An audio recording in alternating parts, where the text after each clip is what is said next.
इनको सड़क से प्रॉब्लम नहीं है, इनको मुसलमानों से प्रॉब्लम है। आज जो बहुत लोग बोल रहे हैं कि सड़क पे बैठ के नमाज पढ़ रहे हैं, बड़ सड़क के मतलब ही नहीं है। ये मस्जिद में पढ़ेंगे तो इनको लाउड स्पीकर से होती है कि अजान की आवाज क्यों आ रही है। अगर ये वहां मस्जिद में बैठ करके पढ़ते हैं तब इनको होती है इतने सारे इकट्ठे होकर के क्यों जा रहे हैं। तो बेसिकली मुद्दा यहाँ पर यही है कि सर पे टोपी लगाना मुसलमान का इनको गवारा नहीं है। वो मुझसे हटा के अपनी दाढ़ी लिए घूमे मौलाना बन के, इनको वो गवारा नहीं है। नमाज के ऊपर अटैक देखा तो ये सीधा सीधा इस्लाम के ऊपर वार है कि जो धार्मिक जो निकलती है यात्राएं वगैरह, क्या उसमें रोडें डाइवर्ट नहीं होती, क्या उसमें जाम नहीं लगता। पनप चुकी है पुलिस वालों के अंदर भी। अभी आप ये बात कर रहे हो किसानों को बोरियों में डाल डाल के लेके गए, पुलिस और बदमाशों में क्या फर्क रह गया। फिर आप हिंदू मुसलमान करने लग गए। अगर ये पुलिस वाले कोई ऐसा कारनामा कर रहे हैं इसके लिए जिम्मेदार सिर्फ मीडिया है और कोई नहीं। पढ़ते वक्त लात तो बहुत छोटी चीज है, इनको गोली मार देनी। अंदर लोग पूरा मुस्लिम एरिया है। आप ये बात बताओ, अगर वो लोग भड़क जाते, अगर उनके द्वारा संयम खो दिया जाता तो आज बेशक तुम बुलडोजर की कार्रवाई कर रहे होते, पर कल क्या मंजर देखने को मिलता। आप एक अंधभक्तों की वजह से हिंदू धर्म को टारगेट नहीं कर सकते। अंधभक्तों को कोई धर्म। अरब देश के लोग मंदिर बना करके भारत की संस्कृति को सम्मान दे रहे हैं और आज हम इस्लामिक संस्कृति को तहस नहस कर रहे हैं। क्या ये सही है? तो सब कुछ देखने को मिला। हमने बुलडोजर देखा, हमने मदरसों पे बुलडोजर, मस्जिदों पे बुलडोजर देखा, पर अब हमने नमाज के ऊपर अटैक देखा। तो ये सीधा सीधा इस्लाम के ऊपर वार है। अगर शुद्ध भाषा में समझा जाए, अगर आपको रोड पे प्रॉब्लम है, परेशानी है, हम उस बात को ये कहते हैं कि अगर आपको परेशानी हो रही है तो आप बाकी जो धार्मिक जो निकलती हैं यात्राएं वगैरह, क्या उसमें रोडें डाइवर्ट नहीं होती, क्या उसमें जाम नहीं लगता। जाम तो उस वक्त भी लगता है, किसी मिनिस्टर की गाड़ी जाती है तो एम्बुलेंस तक रोक दी जाती है। वो तो मोदी जी एक दिखावे के लिए कर दे, मैंने एम्बुलेंस को जगह दे दी प्री प्लान्ड काम की तरह, तो वो एक अलग बात है। वरना सब कुछ देखा है हमने देश के अंदर। रक्षक ही भक्षक बन जाए तो किस तरह देख रहे हैं आप, क्या होगा फिर? देखिए, मेरा एक इन शॉर्ट में कहने का मतलब इतना सा है कि ये चीजें नफरत पनप चुकी है पुलिस वालों के अंदर भी। अभी आप ये बात कर रहे हो किसानों को बोरियों में डाल डाल के लेके गए हैं, उनके हाथ पैर तोड़ दिए गए, ये पुलिस वाले हैं क्या? आप ये बात बताओ, ये पुलिस और बदमाशों में क्या फर्क रह गया? फिर आप मुझे बताओ। तो दिल्ली पुलिस की आज तक हमने ऐसी हरकत नहीं देखी और दिल्ली पुलिस ने बहुत उचित कार्रवाई की है। हम उस चीज का समर्थन करते हैं कि फट से जैसी सूचना हुई, वीडियो वायरल हुई, उसको सस्पेंड किया गया और ये भी बोला गया डीसीपी द्वारा, जो हमारे मीणा साहब हैं, उन्होंने ये भी बोला है कि इसके अलावा भी उचित कार्रवाई की जाएगी। तो जो उनका फर्ज था, मेरी बात को समझिए, आज डीसीपी साहब भी हिंदू हैं पर उन्होंने उसका पूरा समर्थन किया कि ये गलत है, उसको निकाला भी, बर्खास्त भी किया। पर आज कहना यह पड़ेगा कि उस पुलिस वाले की जो मानसिकता ये हुई है, ये क्यों हुई है? ये कहीं ना कहीं जो नेताओं ने हमारे देश में हिंदू मुसलमान का चेहरा प्रस्तुत कर दिया है, तो कहीं ना कहीं पुलिस वाले भी हिंदू मुसलमान करने लग गए हैं। जो रक्षक और भक्षक वाली बात है वो भूल चुके हैं। अभी आपने देखा था ट्रेन के अंदर जो रेलवे का ऑफिसर था, उसने 4 मुसलमानों को गोली मार दी थी। आपने देखी थी ये बात? और कोई कपड़ा व्यापारी था, कोई कुछ था, तो उसको गोली मार दी। तो वो क्यों? क्योंकि वो हिंदू था, उसके दिमाग में हिंदुत्व इतना बढ़ गया। ये किसने किया? ये मीडिया ने किया। आज अगर ये पुलिस वाले कोई ऐसा कारनामा कर रहे हैं, इसके लिए जिम्मेदार सिर्फ मीडिया है और कोई नहीं है। क्योंकि मीडिया ने नेताओं के द्वारा जो प्रोपोगेंडा है उसको इतना बड़ा बना दिया है कि हर आम आदमी के मन के अंदर ये घृणा पैदा हो चुकी है। आप ये मत सोचो कि पुलिस वालों के अंदर, ये मैं कह रहा हूं हर आम आदमी के अंदर इतनी नफरत भर चुकी है। आप कमेंट पढ़ लिया करो लोगों के, आपको कमेंटों में मिलेगा कि जो अभी कमेंट कल की रील बनाई है मैंने, 2 मिलियन गई है वो अभी तक, उसमें लोगों के कमेंट है इनको लात नहीं, इनको तो गोली मार देनी चाहिए। अब आप ये बताओ कि नमाज पढ़ने वालों के लिए डायरेक्ट वो लिख रहे हैं हमें देश में मुसलमान नहीं चाहिए, इनको नमाज पढ़ते वक्त लात तो बहुत छोटी चीज है, इनको गोली मार देनी चाहिए। तो आप मुझे ये बात बताओ कि ये तो मुसलमान भाइयों का मैं कहता हूं शुक्राना है जिन्होंने माहौल खराब नहीं होने दिया। इंदरलोक में, इंदरलोक पूरा मुस्लिम एरिया है। आप ये बात बताओ, अगर वो लोग भड़क जाते, अगर उनके द्वारा संयम खो दिया जाता, तो आज बेशक तुम बुलडोजर की कार्रवाई कर रहे होते, पर कल क्या मंजर देखने को मिलता? दिल्ली तुम दंगों की तरफ झोंक देते। अरे दिल्ली देश की राजधानी है, क्या संदेश दे रहे हो विदेशों में तुम लोग? आप मुझे बात बताओ। तो जिस देश के अंदर बिल गेट्स जैसे लोग आकर के एक चाय वाले के हाथ से चाय पी करके प्यार का संदेश दे रहे हैं, उस देश के अंदर तुम एक नमाजी को लात मार करके ये संदेश दे रहे हो कि हमारे में नफरत बढ़ी है। वो इतना बड़ा अरबों खरबोपति विदेशी आदमी एक चाय के ठेले पे आकर के चाय वाले का सम्मान कर रहा है। आप समझो इस बात को। उसने जात नहीं पूछी, उसने धर्म नहीं पूछा, उसने देखा कोई भी इंसान है, हम उसका समर्थन करते हैं। मतलब विदेशों में प्यार की तूती बोल रही है और हमारे देश में स्पेन से महिला आती है जो 53 देशों में घूम के आती है, अफगानिस्तान क्या, ईरान क्या, कहां मुस्लिम कंट्रियों में नहीं गई वो, और आज तक उसका बाल भी वाक़ा नहीं हुआ। और हमारे छत्तीसगढ़ में 8 आदमी उसका बलात्कार कर देते हैं, जिसमें से झारखंड में, जिसमें से 3-4 तो पकड़े गए और वो भी कौन है, नाम लेने की जरूरत नहीं है, मुस्लिम नहीं है। तो आज हमारे देश में अंधभक्तों ने इस कदर कहर मचा रखा है कि एक जो विदेशी महिला है उसके पति को बंधक बना के उसका बलात्कार कर दो। अयोध्या जैसी घटनाएं होती हैं, छोटी छोटी बच्चों को खेतों में ले आके रेप कर दो। अरे भारत एक रेप कैपिटल बन चुका है, उसके लिए मोदी जी ध्यान दे रहे हैं? नहीं दे रहे। हिंदू मुसलमान में उलझाई रखो, हिंदू मुसलमान में। उधर अंकिता भंडारी, समझ रहे हो बात, बीजेपी का जो बंदा उनको सेक्स रैकेट में घसीटना चाहता था, उन्होंने सीबीआई मांग करी तो जो पत्रकार आप जैसा उनका साथ दे रहा था उसी को जेल में डाल दिया। बताओ, तो ये सारा माहौल क्या दिखा रहा है कि देश में लोगों को कोई मतलब नहीं है। देश में जो अंधभक्त हैं इनको इस चीज से कोई मतलब नहीं, हमारी बहन बेटे सुरक्षित है या नहीं है, भारत की छवि विदेशों में क्या हो रही है, इन्हें कोई मतलब नहीं है। इनको मतलब सिर्फ इतना सा है कि मुसलमान टारगेट होने चाहिए और इसमें इनको खुशी मिलती है। एक सवाल ये है कि जैसे आपने देखते हैं कि त्योहार में कांवड़ियों के फूल बरसाए जाते हैं, रूट डाइवर्ट किया जाता है, पानी गुलाब जल छीटा जाता है, रास्ते की सफाई होती है, क्योंकि वो भी तो रास्ते पे ही चलते हैं। तो क्या ये दो तरफा माहौल बनाया? देखिए, मैं किसी धर्म के अगेंस्ट नहीं बोलूंगा। आज कावड़ियों का भी देश में सम्मान है, बहुत सम्मान है। तो हम एक ही बात कहना चाहते हैं, सभी धर्मों की यात्राएं होती हैं, कुछ होती हैं, तो पुलिस वालों को उनको संरक्षण देना चाहिए, उन पे अटैक नहीं करना चाहिए। जो आप बात कर रहे हो, कावड़ियों के साथ भी बदसलूकी होती है। कावड़ियों के साथ भी आप कभी देखो, हरिद्वार जाओ, जब वो जल उठा के निकलते हैं पुलिस वाले उन्हें भी डंडे मारते हैं। अच्छा। मैं आपको बता रहा हूं, कितनी बार ऐसा हुआ है कि एक दो कावड़ियों के जल तक उन्होंने गिरा दिया पुलिस वालों ने। तो ये परमिशन कौन देता है? आप ये मत कहो। बेशक सरकारें और नेता समर्थन करते हैं, पर मैं आपको दिखा दूंगा, आप अभी वीडियो निकाल के देख लो, कावड़ियों के साथ भी बदसलूकी होती है। वो क्यों होती है? हम तो एक ही बात कहना चाहते हैं, अगर भारत एक धार्मिक देश है जहां पे सभी धर्मों को मिलजुल के रहना सिखाया गया है, तो सभी धर्मों का सम्मान करो ना भाई। आप किसी धर्म को टारगेट, आप एक अंधभक्तों की वजह से हिंदू धर्म को टारगेट नहीं कर सकते। अंधभक्तों का कोई धर्म नहीं है। मैं आपको बता दूं, अंधभक्तों का एक ही धर्म है, जय श्री राम बोलो, मुसलमान की दाढ़ी नोच लो, जय श्री राम बोलो, किसी को मार दो, जय श्री राम बोलो, नफरत फैला दो, उनका ये काम है। कल महाशिवरात्रि का पर्व था, जगह जगह लोगों ने जल चढ़ाए, जगह जगह भंडारे हुए। आप बता दो, कहीं पे भी आसपास में आपकी कॉलोनी में भी अगर कोई ऐसा माहौल देखने को मिला हो?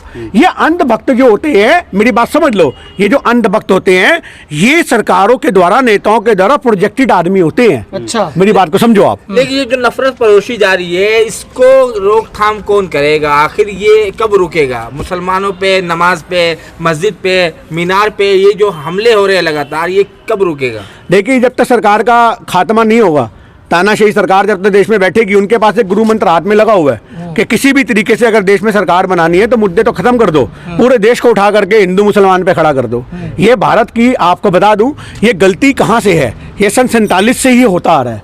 सन 47 में एक बात याद रखना और काट के आगे लगा देना, जिस देश का बंटवारा ही धर्म के आधार पे हुआ हो, वहां पे अब हिंदू मुसलमान का भाईचारा, गंगा जमुना तहजीब सिर्फ किताबों में पढ़ सकते हो, एक्चुअल में तो आपको बहुत नाम मात्र की देखने को मिलेगी। तो वही वाली बात है, जिस देश का आधार ही खून खराबे पे रखा गया हो, उस देश में भाईचारे की उम्मीद आप सरकारी लोगों से रखोगे, आपको कभी देखने को नहीं मिलेगा। लेकिन गिन्नी जी, आपने एक तस्वीर देखी, आप जैसे सरदार भाई जो है, एक नमाजी, बारिश हो रही थी तो छाता लेकर आ जाते हैं, तो ये संदेश देना चाहते हैं, पैगाम देना चाहते हैं मोहब्बत का। लेकिन ये कौन लोग हैं, ये पुलिस की वेश में ये कौन लोग हैं जो इस तरह की हरकत करके देश में नफरत फैलाना चाह रहे हैं? देखिए, मैं आपसे एक छोटी सी बात कहना चाहता हूँ, तो वीडियो वायरल हो गई तो कार्रवाई हो गई, वरना तो आपको भी पता ना लगता, हमको भी पता ना लगता, दो चार को लपेट भी देते, थाने में बंद करके कुटाई कर देते तो पता भी ना लगता। ये तो चलो, उन भाई लोगों ने वीडियो बना ली तो हमारे सामने वो बातें आ गई और पूरे देश में ये मैसेज चला गया। आप ये बात बताओ, उधर अरब देश के लोग मंदिर बना करके भारत की संस्कृति को सम्मान दे रहे हैं, और आज हम इस्लामिक संस्कृति को तहस नहस कर रहे हैं। क्या ये सही है? ये हमारे हिसाब से तो बिल्कुल सही नहीं है। सड़क पे बैठना अगर आपको गवारा नहीं है तो उसका आप कोई समाधान ढूंढो, पर इनको सड़क से प्रॉब्लम नहीं है, इनको मुसलमानों से प्रॉब्लम है। आज जो बहुत लोग बोल रहे हैं कि सड़क पे बैठ के नमाज पढ़ रहे हैं, बड़ सड़क के मतलब नहीं है, ये मस्जिद में पढ़ेंगे तो इनको लाउड स्पीकर से होती है कि अजान की आवाज क्यों आ रही है। अगर ये वहां मस्जिद में बैठ करके पढ़ते हैं तब इनको होती है इतने सारे इकट्ठे होकर के क्यों जा रहे हैं। तो बेसिकली मुद्दा यहाँ पर यही है कि सर पे टोपी लगाना मुसलमान का इनको गवारा नहीं है, वो मूछें हटा के अपनी दाढ़ी लिए घूमे मौलाना बन के, इनको वो गवारा नहीं है। इनको किसी भी तरीके से भाईचारे का संदेश देश में गवारा नहीं है, इनको देश में मुसलमान ही गवारा नहीं है। ये हमारे देश की संस्कृति बना दिया है। सड़क से प्रॉब्लम नहीं है तो नमाज तो सड़क पे ही पढ़े, हालांकि मना कर रहे हैं सरकार, कई जगह यूपी में देखा मना करे कि सार्वजनिक जगह पर मैं इसके लिए जो वर्क बोर्ड हैं आपके मुस्लिम लोगों के बने हुए, हाँ वर्क बोर्ड जो भी है, हमें इतना पता नहीं उस बारे में, उनके पास बहुत जमीनें हैं। हम तो ये कहते हैं कि मस्जिद के आसपास की जगह खरीद करके आप एक बड़ा एक ग्राउंड बनाओ जिसके अंदर आप नमाजियों को बिठाओ। कौन मना कर रहा है? आज वो जो बड़े बड़े मौलाना साहब हैं जो वक्फ बोर्ड के अध्यक्ष बन के बैठे, उनके पास जमीनें या पैसा कम है? उनके पास तो बहुत पैसा है, उनके पास बहुत जमीनें हैं, और अगर एक मस्जिद के लिए ऐसी कमी भी पड़ेगी तो बहुत से लोग सपोर्ट भी करेंगे। तो मैं यही तो कहना चाह रहा हूँ ना भाई, वो यही मुद्दा है जो आपने बोला, ये मेरा पॉइंट था कि मस्जिद बड़ी होने नहीं देंगे, सड़क पे बैठने नहीं देंगे, आखिर मुसलमान जाए तो जाए कहाँ? सबसे बड़ा सवाल। सरदार जी, एक सवाल ये है कि जिस तरीके से एक सजदे में इंसान सजदे में इंसान है, उसको लात मारा गया पुलिस द्वारा, इतनी नफरत। यानी कि बताइए, कोई इंसान इबादत में है और उस पर इबादत के दौरान मारना, क्या ये कोई कर सकता है? नफरत सबसे बड़ी बात तो देखो, वो बात ही आपने खत्म कर दी, वो तो हमने आप पहले भी बता दिया। पर लात किस जगह मारी गई आपने ये देखा? अगर वो लात उस इंसान के गुप्त अंग पे लग जाती तो वो मर भी सकता था। आप ये बताओ, सरेआम ये तो हत्या होती। जिस तरीके से लात मारी गई है पूरे प्रेशर से, दूसरे वाले को तो फिर हल्की मारी है, पहले वाले को तो बहुत तेज मारी है। अगर मैं कहता हूं कि वो लात उस इंसान की गलत जगह पे लग जाती तो आप मुझे ये बात बताओ, उसकी मौत का या उसके जख्मी होने का, उसके घायल होने का जिम्मेदार कौन होता? पूरा माहौल खराब हो जाता। ये माहौल खराब करने के लिए भेजा गया था इन लोगों को। आपको मैं बता दूं, ये तो उन लोगों ने अपना प्यार मोहब्बत दिखाई तो माहौल शांत हो गया, वरना ये तो उकसाने वाला माहौल था, सरेआम उकसाने वाला माहौल था। 2-4 पुलिस वाले की वर्दी पकड़ लेते, फिर देखते आप कितनी गाड़ियां आती पुलिस की। अगर एक बार को कोई अपना संयम खो करके पुलिस से धक्का मुक्की कर लेता तो आपको मैं दिखाता कितनी गाड़ियां आती और आज बुलडोजर की कार्रवाई ना हो रही होती तो आप कह देते इस बात को।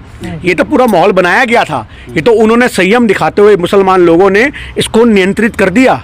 वरना आज की डेट में जो अभी आपको हल्द्वानी में देखने को मिला वो आपको दिल्ली के इंदर लोग में देखने को मिलता कि ये मस्जिद भी हटाओ, फलाना भी हटाओ, इनके घर हटाओ, इनके चेहरे पहचानो, वीडियो में कौन थे जिसने पुलिस की वर्दी पे हाथ डाला, पुलिस वाले को पत्थर मारे या पुलिस वाले को कुछ किया। तो ये तो माहौल बहुत शांतिपूर्वक तरीके से नियंत्रित कर लिया गया। ये उनका शुक्राना है सभी लोगों का जिन्होंने दिल्ली का राजधानी का माहौल खूनम खून होने से बचा लिया। आपको लोग देखते हैं, पहचानते हैं, ऐसे हालात इलेक्शन में जरूर दोबारा से भी उत्पन्न हो सकते हैं। क्या कहेंगे लोगों से?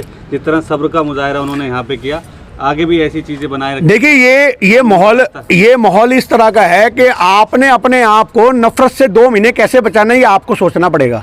आपको उकसाया जाएगा, आपको मारा जाएगा, आपको पीटा जाएगा, आपके भाईचारे में आकर के हाथ भी दिया जाएगा, पर आप उस माहौल से कैसे बच सकते हो? सड़क पे कीचड़ होता है ना, आपके सवाल का जवाब ये है, जब बरसात होती कीचड़ होता है, गड्ढे होते हैं, तो हम अपनी पैंट उठा के नाप के डंडा पीट के चलते हैं, साला कहीं गड्ढा तो नहीं है। तो आज मुसलमानों के लिए भी ये फूक के कदम 2 महीने रखने वाली बात है। वरना देश के माहौल में अगर आपने अपना संयम खो दिया तो आपके मकान भी जाएंगे, आपकी दुकान भी जाएंगी, आपका कारोबार भी जाएगा। क्योंकि मीरा रोड इसका एग्जांपल है, समझ रहे, हल्द्वानी इसका एग्जांपल है, यूपी का अकबर जो कॉलोनी है वो इसका एग्जांपल है जिसमें हिंदुओं के भी मकान रगड़ दिए गए। तो कितने सारे आपके पास ऐसे उदाहरण हैं। तो अगर आपने संयम खोया तो आप अपने मकान से जाओगे, आप अपनी दुकान से जाओगे, बेफालतू के आपके ऊपर इल्जाम लगेंगे, थानों में बैठे होगे, कोई छुड़वाने नहीं आएगा, गोलियां भी चल सकती है, सारा माहौल खराब हो सकता है। तो हाथ जोड़ के सभी मुस्लिम भाइयों से एक ही बात कहने का है कि भाई लोगों, अपना प्यार मोहब्बत बना करके रखो।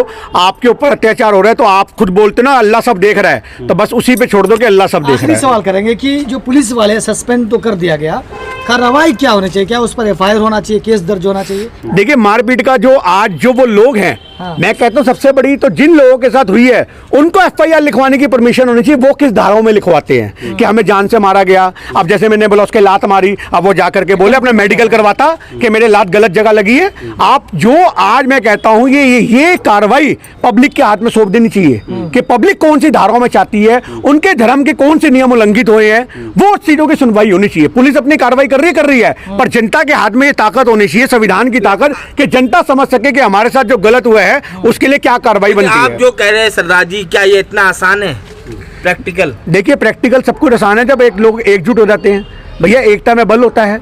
आज आपके सारे मौलाना वहां के इकट्ठे होकर के जाएं थाने में और बोले, अपने वकीलों को लेकर के जाएं, 5-7 वकीलों की टीम लेकर के जाएं और वहां पे बोले कि भैया हमें ये धाराओं में मुकदमा चाहिए उस पुलिस वाले के खिलाफ। क्यों नहीं होगी? बिल्कुल होगी।